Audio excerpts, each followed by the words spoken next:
Magandang umaga po sa inyong lahat.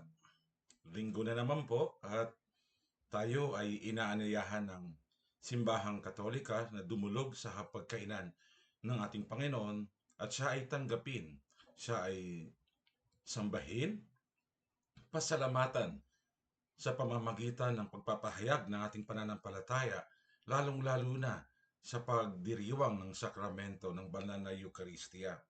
Ano nga ba ang gustong sabihin ng ating Panginoon sa linggong ito na babaunin natin sa buong linggo ng ating pamamalakaya ng ating pagsasabuhay ng buhay Kristiyanong nananampalataya sa ating Panginoon.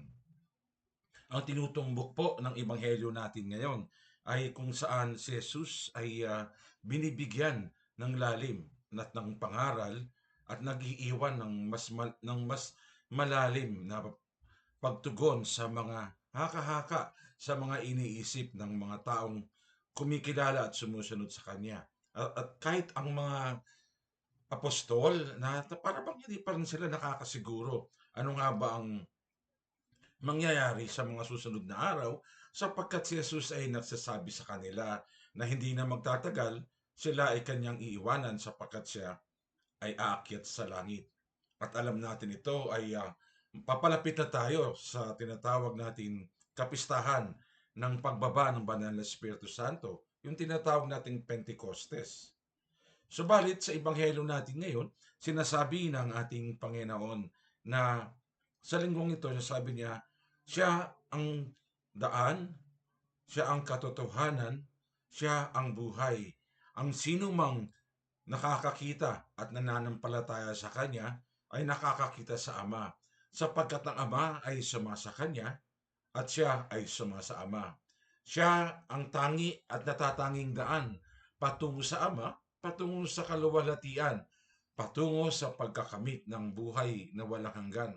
Di ba mga kaibigan, parang napakaswerte naman natin na tayo mismo na buhay ng maguli si Kristo mula ng kanyang simula ng siyang kanyang paghihirap, ng kanyang pagpapasa ng krus, kamatayan at muling pagkabuhay ay hindi nagtatapos doon. Sa halip, tayo ay kanyang binibigyan ng kasiguraduhan. Ang tunay na sumasampalataya sa kanya ay nakakakita sa Ama at tumatanggap ng lahat ng biyaya na ipinagkakalob ng Ama sa pamamagitan niya. At sino mang kumikilala kay Kristo sa Panginoong Hesus bilang Diyos at Panginoon ay magtatamasa ng tinatawag ng walang hanggang biyaya at buhay na walang hanggan na ibinibigay niya sa mga taong dumudulog, lumalapit at nananampalataya ng walang humpay, ng walang pag-iimbot at ng walang uh, dalawang pag-iisip, ika nga, talagang dumidiretso ang tunay na paniniwala sa kakayahan at kapangyarihan ng Ama sa pamamagitan ni Jesus. Ito po ang sinasabi natin tumbok ng Ebanghelyo natin sa linggong ito.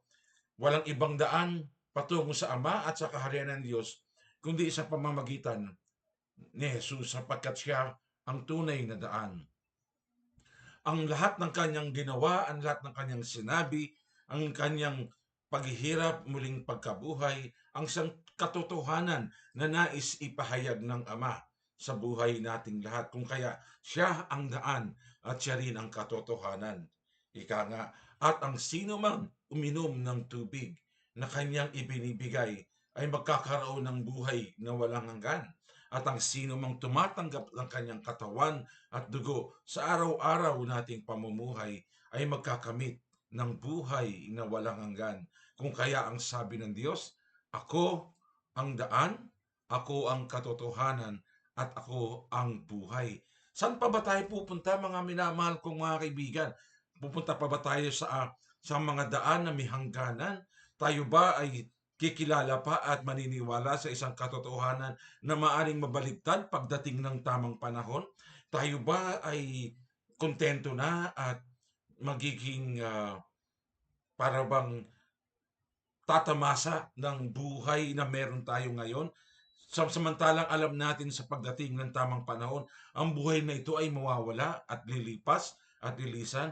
Bakit hindi natin pangatawanan, ano po? Hindi natin bigyan ng paglalalim ang tunay na daan, katotohanan at ang buhay, at yan ay si Kristo lamang. Tandaan po natin, gaano man kalalim ang ating kaalaman sa pananampalataya, ang ating kaalaman sa buhay, at ang ating kaalaman sa Ebanghelyo, kung ito man ay sabihin na natin halos lahat ay alam na natin, turo at aral ng simbahan, naglilingkod tayo sa Diyos, nalilingkod tayo sa kapwa, subalit sa gitna ng lahat ng ating ginagawa, ay meron tayong mga pansariling kapakanan na inaalala at inaatupag, may pansarili tayong mga intensyon. Ang lahat ng ating sakripisyo at gawain ay nawawalan po ng saysay. Kaya po mga minamahal ko mga kapatid, isabuhay natin, palalimin natin ang ating pananampalataya sa pamamagitan ng paghahanap at pagsusok sa tunay na daan, at yan ay kay Kristo lamang. Ang makita at malaman natin ang katotohanan na sa pamamagitan ni Jesus ay hinahantad o nilalantad sa atin ang tunay na katotohanan ng pag-ibig, pagmamahal, at pagliligtas ng Ama sa pamamagitan niya.